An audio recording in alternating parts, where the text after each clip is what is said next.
All right, let me take you all through an inspirational journey. For me, if you want to be the best, you want to train with the best in the world. And that's how I came across Dr. Sam Jethwa. He's not only one of the leading cosmetic dentists in the UK, but in my opinion, he's the best in the world.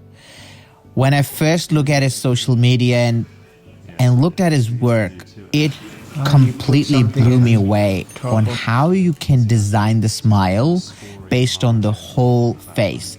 These facially driven smile makeover concepts is what define his theory on making everything look natural and realistic.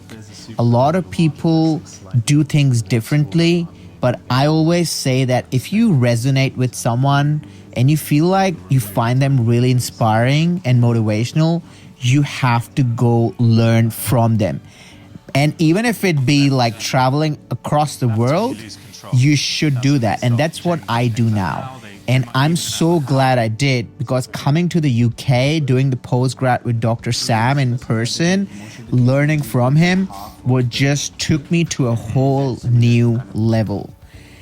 Meeting him in person, looking at his smile design theories, discussing cases, and seeing him doing live cases in person was just spectacular. And that's what I felt, that it made me a completely different dentist working with Dr. Sam. And the best thing I love about him is the way he works and the way he explains everything.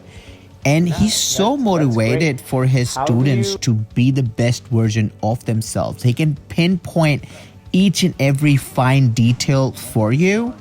And doing that in person, I feel like was one of the best things I've done for my career as a cosmetic dentist, because where we want to see ourselves as the best out there, if you don't train with the best, you don't develop that eye of doing that.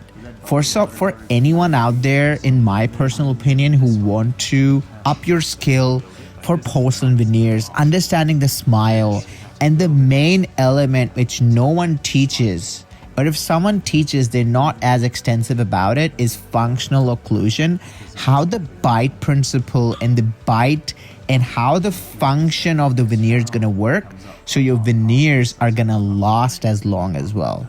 So if anyone is looking for this kind of training, I can't recommend Dr. Sam as highly as anything else, because he is just an amazing dentist.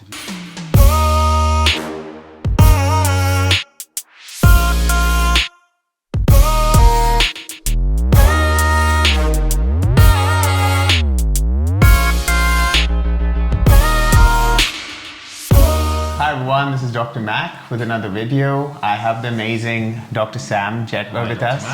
I'm all the way to the UK, 22 hours on the plane, and it has been so amazing. Worth it. Worth it, yeah. I'm glad I came all the way to learn. Dr. Sam is one of the leading cosmetic dentists in the UK. He's the vice president of the British Academy of Cosmetic Dentistry. Yeah. He's been doing ultra thin porcelain veneers that he's very famous for. It's over a decade now, and that's the reason I'm here, just to get some more inspiration to kind of like improve my work and just spread it through as well. So Dr. Sam, do you want to tell a bit more to the audience as well, just a bit more about yourself? Where does your inspiration comes from, and why do you do this kind of work? Yeah, sure. So welcome, firstly, to the UK. It's been amazing to have you. I think in terms of inspiration for this sort of work, it's always why I wanted to become a dentist. Before I decided to become a dentist at the age of 11, it was kind of always what I wanted to do in terms of cosmetic dentistry. I used to watch those shows on TV, the makeover shows, and the dental bit would always be the one that was so interesting to me. So from the start, I had a focus on what I wanted to do and where I wanted to be. But of course, it's a changing landscape in dentistry. Now I place ultra-thin veneers exclusively, right? Or rehab cases and reconstructions. But then there was a point in my career where actually, during student life, we were geared away from doing that kind of work because we talked about it being invasive, etc. So then my motivation became different. So how can I deliver results that I want to do, that kind of transformation, but in a minimally invasive way? And then everything just spiraled from there. So I traveled the world like you are doing right now, and learned from the best people who are doing that kind of thing, and begged people to let me shadow them and all that sort of thing. And putting all of that together then is how we've ended up here. What made you change your concepts of when we say ultra thin veneers? Because still even dentists kind of like feel like if you don't remove enough tooth structure, you don't get the retention. It's not going to be strong enough in terms of occlusion. So we'll kind of like change your concepts and the way you kind of like do this way. I think ultimately everything comes down to planning. So not every case is appropriate for that type of treatment. So you have to pick and choose. So firstly, indications of the right type of case and what you mustn't do or wouldn't be recommended versus what could be. The second is identifying where, how people are chewing, and where their existing tooth wear has come from. That's something I focus on a lot in terms of functional occlusion, because if we know that, then we're not going to design something that's not going to work with that, or if we don't know that, then we won't be able to fix it.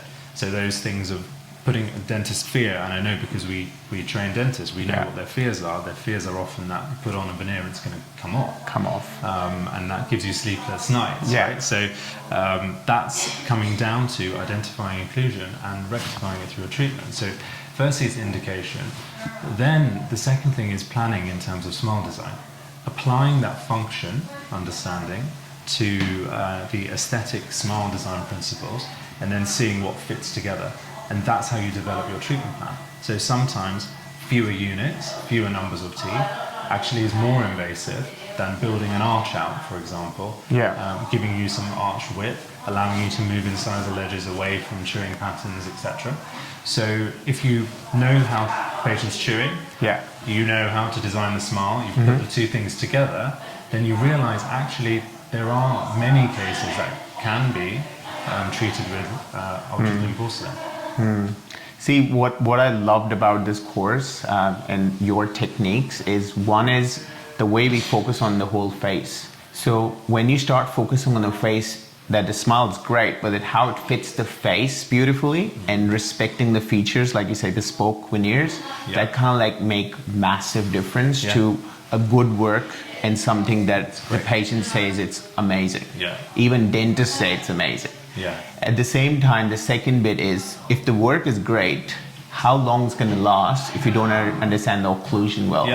So that kind of like combining both together kind of like solves the mystery of why I'm here as well. And I can clearly say that when I actually first saw your work on Instagram, I had the same thing, that this is something I've been doing, but I'm not like clearly have a plan of doing it. Like I'm doing it, but then after like doing your online training and seeing your case and kind of like researching on that, and now I've done the on-site like with you as well. You showed me everything. It kind of like clarifies everything, gives you that clear idea how things should be done, and kind of like makes sense why it should be done that way. Workflow, right? Workflow for predictability. That's what you're looking for. That's what dentists need. In order to do this work, the stakes are high, the price that patients are paying is higher, so the expectation is higher. The result of all of that is that we start to worry if our treatment is going to work from a clinical point of view. But actually, if you put all these things together, you do the right level of training, it's totally possible. That's what our workflows are designed to do, is give us predictability. We do so many units a year that if we didn't have a strict workflow, that's not going to work. So that's kind of, hopefully that's, it's nice to hear you've seen that and you can take that away with you. But the face, what you mentioned, part of this treatment is not just clinical. And with dentists, when I'm training them when they're early on in the cosmetic dentistry journey, they focus so much on the clinical side and they're worried about the clinical. But actually, what can take your cases to super successful is, of course, getting the clinical, but then understanding the patient's psychology. When they go through a change like this, it's very dramatic sometimes for people, and different people react in different ways. And that's where what you've seen last weekend about the trial smile and kind of how we're presenting that to the patient and discussing things with them and managing their expectations is equally important to your clinical work being really good, because they need that.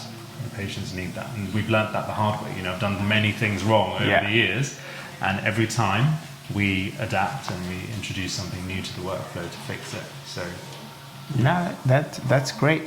How do you explain to a young dentist about failure? Like if they start doing cosmetic dentistry and cosmetic work and they start getting a lot of failures in the veneer cases, what should they do, and what's the steps like, Is it just, should we stop it, or is it better training, or is it the right guidance, or is it okay to just fail in the initial cases? It's kind of like a pathway that we follow. Yeah, I think worrying about failure too much can hold you back. But if you have the right mentors, the right people around you, you seek out, like you did, who you want to learn from, no matter where they are in the world, then you have a good enough network of people that are behind you. And we do one-to-one mentorship for dentists, and actually that's what I say to them. I was like, look, you go for it because I'm behind you every step of the way. Every bit of clinical decision making that you do, we'll do together. And it's all about that. That changed my life. Before I was lost, I knew what I wanted to do. I had absolutely no idea how to go from, step one to where I wanted to be. And having that guidance through academies, through courses, through mentors is the answer. Going in and just trying until it starts to work, it's not just going to happen. Why not leverage the years of experience that someone else has for yourself, rather than actually trying to take 10, 20 years to get there yourself and make loads of mistakes and unhappy patients on the way. Do the work, but just have the right people around you. And for some of the young dentists or someone who's like a bit more beginning with cosmetic work, what are some of the tips and tricks, I would say, that they can start doing big cases? Because initially when we start talking about 10 teeth, widening the smile, closing the buccal corridors, it kind of like, as soon as it crosses the 10 grand mark, it's kind of like becomes stressful about talking about numbers. Is it more like discounting in the initial cases, or is it like explaining better, or? I think the first thing is never bite off more than you can chew. If you're getting a gut feeling that this isn't right, and you don't have the support, like people behind you, then don't do the case. Go out and see that as a reason to go and get more training. But if you are getting to the stage where clinically you feel, yes, I can do certain cases, but you're struggling to communicate it to the patients, then of course, again, that comes down to learning about communication, right? And that's something that we try and show you guys when you're here, of how we communicate. You will be not thinking about the finance at the beginning, and if you are, then you're probably doing it for the wrong reasons. That comes in time when you actually get everything right. So often you will offer a patient something, you'll take a patient along to a course with you or something like that. The first few years of your dental career should all be about reinvestment, in my opinion. In training and making yourself better, investing in yourself, and that's the best investment you can ever make. And then once you get to that stage, then you can start. Then you can start doing these kind of the big numbers cases and have the predictability behind you. But it's no good being able to, the other way around, being able to sell something of super high value, make it worse, and then not having the clinical backing behind you. That's a really bad situation. So never run before you can walk is always my advice, but have that end goal in mind, but just don't skip any steps along the way, because ultimately it will unravel. That's awesome advice. So the last thing would be that, I'll put the link of Dr. Sam's Instagram profile on the description, so we all can check that out. He has some amazing work, like we all learn from. If someone wants to, because you run the Bespoke Academy as well. If someone wants to get learning, what's the best way to kind of like contact you? Is it more towards your Instagram, towards the website? And what do you want to tell? What you see about me is I'm pretty available. I'm easy to track down. So social media is obviously a big part of what we do. It's something we've used for a very long time. So, and I have access to my own account. It's not like someone else's, run by somebody else. So if you send me a DM, it will come to me, which is great, of course, and I can point you in the right direction. Or if you go to Bespoke Smile Academy website on Instagram, then there's also information there too. Awesome. So, or speak to Dr. Mak. Okay, we'll do that. Awesome. Thank you, Dr. Sam, for your time. Pleasure. It's a pleasure to be here. Thanks for coming. Okay, awesome. That's great. Yeah. lips starts to grow